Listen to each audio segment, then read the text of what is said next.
예, 전편 동영상에서 갑자기 뚝 떨어져 버렸습니다. 끊어져 버렸습니다. 이 동영상 제목을 나경원의 뻔뻔한 거짓말이 아니고 속임수라고 한 것은 국민들이 저런 얘기에 많이들 쏘가 넘어가기 때문에 그렇게 적었습니다. 참 큰 문제입니다. 저런 정도의 어떤 거짓말을 안 쏘아야 되는데 우리 국민들 수준이 미안하지만 이런 정도인 것 같습니다. 그리고 상권 분립이 무너지고 있다고 하면서 뭐 또 장황하게 얘기를 또 했네요. 그 다음 이어서는 문재인 정권이 뭐 댓글 공작과 무관하다고 할 수 없다 이렇게 얘기했는데 비약이죠. 국민들 쏘이기 위한 정치 공세고요.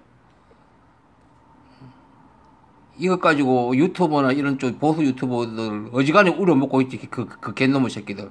예. 그러고 뭐 경남지사 구속된 얘기를 하면서 무슨 정치 보복이니 어쩌니, 응? 그 판사가 무슨 기소된 거 하고 법관 탄핵 이런 걸 거론하면서 정치 보복이 어쩌고 이런 얘기해요. 정치 보복도 안 했고 그 판사에 대한 혐의는 별개의 건으로 조사되었어요. 그 전에 무슨 놈의 정치 보복이야. 정치 보복은 보복하는 그런 정권이 그래. 자기 쪽 사람을 그래 구속까지 되도록 할도록 힘이 없다는 얘기예요? 말도 안 되는 소리하고 있네. 사법을 신여를 만들어갈 정도 힘이 있었다면 경남지사가 왜 구속돼? 당신들 박정희 정권이나 전두환 정권 같으면 이런 일이 없을 거 아니야. 권위주의 세대니까. 지금은 민주 정권이다 보니까 이런 데 생긴 거지. 상식적으로 생각해라, 이 인간아. 경남지사 건은 명백히 그 판사가 일을 잘못한 거야. 법에 위반한 거예요. 제형 법정주의에 위반했고, 엄격한 증거를 요구하는 형사소송법상 증거법칙에 위반했고, 전문법칙도 위반했고, 구속 요건도 될 수 없어. 불구속 재판이 원칙이고. 도주 우려에 없고, 증거인멸도 1심 재판 끝날 정도 같으면 증거인멸이 없는 거예요, 그거는. 그러면 도대체 증거인멸을 100% 없어야 된다 그러면 모든 사람은 다 구속되게? 그러면 불구속 재판 원칙이 뭐가 필요 있어? 그 판사는, 사건 실체와 관계없이도 법을 위반했어. 당신은 판사까지 한 사람이 형사소송법이 가지고 있는 어떤 법철학적 그런 것도 모르고 있는 거예요? 뭐예요, 형사소송법이? 인류가 수백 년 인권을 위해서 싸워온 결과가 형사소송법이요. 피로 얼룩진 그게 오늘날 형사소송법이요. 피로 피 흘려가지고 오늘날에 이루어진 게 형사소송법이에요. 헌법과 마찬가지로. 무슨, 하기야 뭐, 그런 어떤 형사소송법의 어떤 깊은 뜻까지 알았으면 저런 말 하지도 않겠지. 참 판사해가지고 참 일 제대로 했을지 모르겠네. 법의 기본도 모르는데. 그러면서 뭐, 최후의 보루는 사법부다 이런 소리를 하고 앉았네. 편리해서 참 좋네. 니네들 집권할 때는 권력의 신호를 만들어가지고 가까이 놀아놓고는 지금 와가지고 최후의 보론이 말장난하고 있네. 법관 탄핵도 당신들이 방해하니까 이게 되겠어요? 응?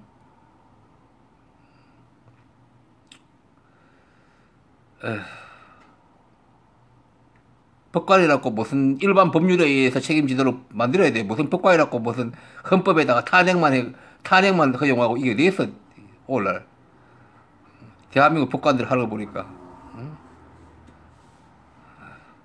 이 정도로 넘어가고 이번에 할 게 좀 많아가지고 이 책으로 들어가야 되겠습니다. 지난번에 뚝 끊어져가지고 앞쪽에요. 그 이어서 하겠습니다. 이게 좀 내용이 기네. 한 마리 끝내려고 했는데 한번 보죠. 모든 부위 이상의 조울종, 이상의 날개와 관련해서 얘기합니다. 앞서 읽었던데 이어서 읽도록 하겠습니다. 그래도 한때는 나를 거의 죽음 상태로 몰고 갔던 사람인데 이제는 아무리 기억하려 해도 잘 떠오르지 않으니까. 그리고 마침내 우리는 새로운 사람을 만나고 다시 사랑에 빠진다. 이건가?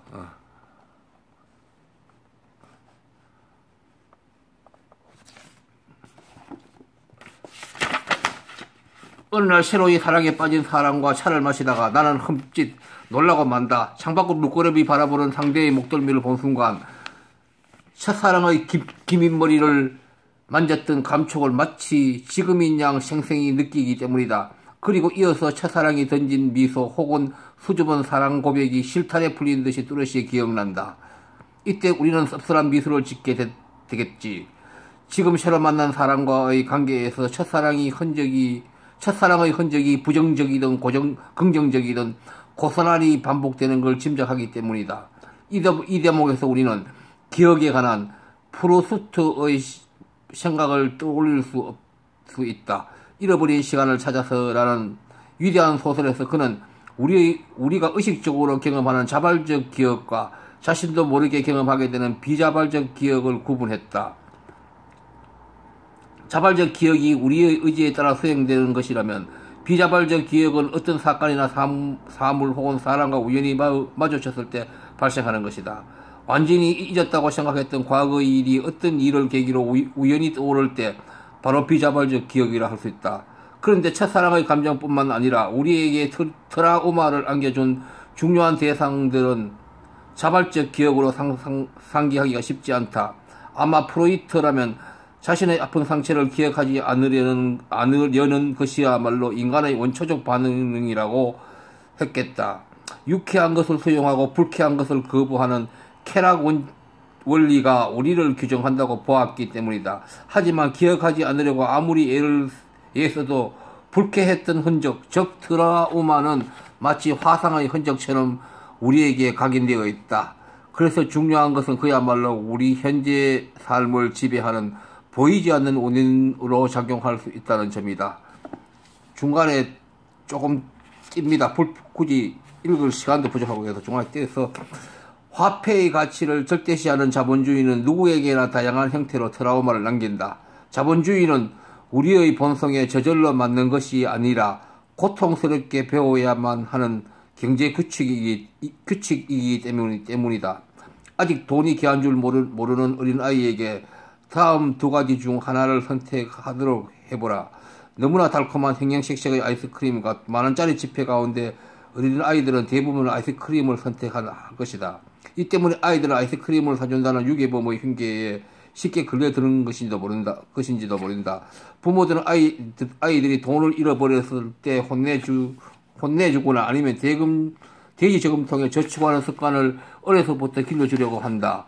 하지만 눈앞에 보이는 과자나 아이스크림이 줄 수 있는 쾌감은 실질적인 반면 돈을 저축하면서 앞으로 다른 것을 구매할 수 있다고 꿈을 꾸는 쾌감은 관념적일 수밖에 없다.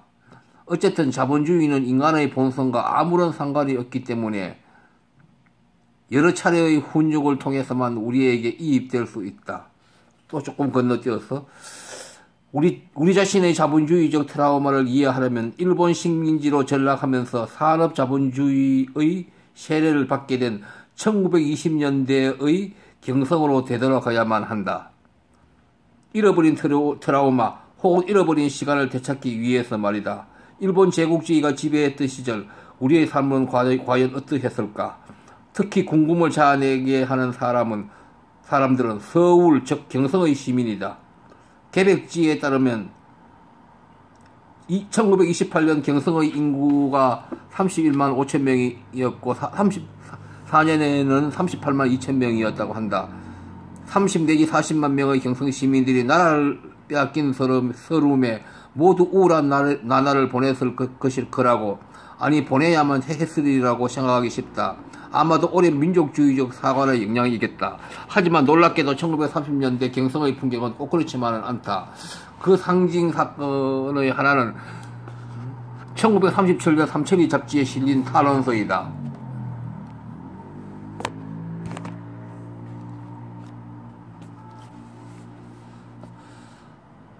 당시 잡지에는 조선 총독부 경북 경무국장에게 보낸 서울의 댄스홀을 허하라라는 제목의 공개 탄원서에 실려 있다.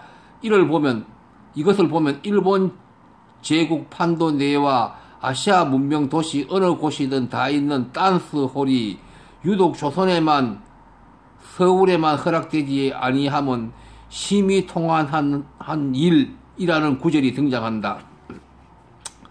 일본 제국주의가 경성 시민에게 가져다 준 것은 바로 자본주의적 소비 문화였다. 자본주의가 들어오기 전에는 생각지도 못했던 달콤한 유흥과 환락에 대한 열망이 경성 시민의 내면에 각인되기 시작한 것이다. 이런 풍경의 경성을 상징적으로 보여주는 것이 백화점이다. 식민도시 경성에는 1906년 일본의 미쓰코시 백화점 서울지점이 설립된다. 이 서울지점은 1930년에 현재의 신세계 백화점 구간 건물로 옮겨 미쓰코시 경성지점으로 화려하게 개업한다. 개업식 날 양복이나 한복을 차려입은 경성 시민으로 백화점은 발 디딜 틈이 없었다고 한다. 특히 백화점 옥상에 마련된 옥상 정원에서 커피를 마시며 환담을 나누는 경성 시민들의 모습은 지금 보아도 조금 더 어색하지 않을 만큼 모던한 풍경을 연출한다. 바로 이런 시민 속에 일본 제국주의가 가져다준 자본주의를 민감하게 느끼며 그 양상을 문학에 담았던 20세 청년이 있었다. 그가 바로 날개의 작가, 박자가 된 천재의 이상이다. 그는 무엇보다 모던 보이라고 기억할 필요가 있다. 경성의 중인계급 출신인 이상은 식민지 중심 도시의 경성공업고등학교 출신으로 어렵지 않게 총독부 기사 직업을 얻는다. 그런 그에게 민족의식 따위를 기대하는 것은 어려운 일이라고 할 수 있다. 그는 경성에서 전개되던 화려한 모던의 세계에 매혹되었으며, 그리고 모던의 진정한 원형으로 보이는 일본 동경을 너무나도 가보고 싶었한 철없는 모던 보이였다. 이상은 항상 자기 자신이 가장 모던한 삶을 영위하고 있다고 스스로 확신했고, 그런 자신감이야말로 그의 문학 세계의 동기였다고 말할 수 있다. 다시 말해 최첨단 모던 보이로서 느꼈던 모던 세계에 대한 경험, 그것을 표현하자마자 바로 자신의 문학 역시 최첨단 문학이 되리라는 확신 같은 것이 있었다. 역설적이게도 바로 그 때문에 사실 이상과 그의 문학이 중요하다. 그의 문학을 통해 우리는 1930년대 지성인들이 자본주의와 모던의 세계를 어떻게 겪었는지 확인할 수 있기 때문이다. 젊은 천재의 대표작 날개는 화려한 소비 문화가 펼쳐지던 도시의 욕망의 도시 경성이란 배경에서만 제대로 독해될 수 있다. 날개에는 이상의 어떤 경험이 문학으로 기록되어 있는 것일까? 소설 일부를 잠시 넘겨보기로 한다.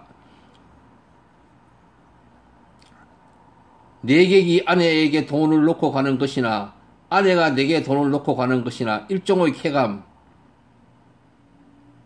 그 외의 다른 아무런 이유도 없는 것이 아닐까 하는 것을 나는 또 이불 속에서 연구하기 시작하였다. 쾌감이라면 어떤 종류의 쾌감일까? 계속 연구를 하였다. 나는 아내 이불 위에 엎드러지면서 바지 포켓 속에서 그 돈 5원을 꺼내 아내 손에 쥐어준 것을 간신히 기억할 뿐이다. 이튿날 잠에 깨었을 때 나는 내 아내 이불 속에 있었다. 이것이 33번지에서 살기 시작한 이래 내가 아내 방에서 잔 맨 처음이었다. 날개라는 단편 소설에서 주목해야 할 것은 돈이라는 소재가 반복해서 출연한다는 점이다. 소설의 주인공인 나는 아내가 몸을 팔아서 번 돈으로 생계를 연명한다. 유일한 취미는 아내가 바깥으로 몸을 팔러 나갈 때마다 혼자 남아서 볼록렌저로 휴지를 태우는 일이다. 아내는 매춘으로 받은 돈의 일부를 꼬박꼬박 우리의 주인공에 건네준다. 그러나 주인공은 처음엔 돈의 가치와 의미를 전혀 몰랐다. 그런데 왜 아내는 몇천으로 번 돈을 주인공에게 주었을까? 그것은 일종의 심리적 거래로 보인다. 아내로서의 부도덕성을 묵인받는 대가로 남편에게 돈을 건네준 것이다. 그런데 어느 날 거꾸로 주인공이 아내 손에 돈을 쥐어준다. 그날 비로소 처음으로 우리 주인공은 자신의 골방이 아닌 아내의 방에서 잠자리에 든다. 마치 아내의 몸을 돈으로 샀던 손님처럼 말이다. 아내는 적어도 그 순간만큼은 남편을 재워줄 수밖에 없는 것이었다. 아내가 내민 기존의 심리적 거래가 결렬되었으니까. 이어지는 구절을 좀 더 읽어본다. 정신이 한결 난다. 나는 지난밤 일을 생각해 보았다. 그 돈 5원을 아내 손에 쥐어주고 넘어졌을 때 느낄 수 있었던 쾌감을 나는 무엇이라고 설명할 수가 없었다. 그러나 내객들이 내 아내에게 돈을 놓고 가는 심리며 내 아내가 내게 돈을 놓고 가는 심리의 비밀을 나는 알아낸 것 같아서 여간 즐거운 것이 아니다. 나는 속으로 빙그레 웃어보았다. 이런 것도 모르고 오늘까지 지내온 내 자신이 어떻게 우스꽝스러워 보이는지 몰랐다. 나는 어깨춤이 났다. 따라서 나는 오늘 밤 외출하고 싶었다. 그러나 돈이 없다. 나는 엊그저께 그 돈 5원을 아내에게 주어버린 것을 후회하였다. 뜻밖에도 내 손에 쥐어지는 것이 있었다. 2원밖에 없다. 그러나 많아야 맛은 아니다. 얼마간이고 있으면 된다. 나는 그만한 것이 여간 고마운 것이 아니었다. 나는 기운을 얻었다. 나는 그 단벌 다 떨어진 골덴 양복을 걸치고 배고픈 것도 주제 사나운 것도 다 잊어버리고 활개짓을 하면서도 또 거리를 나섰다.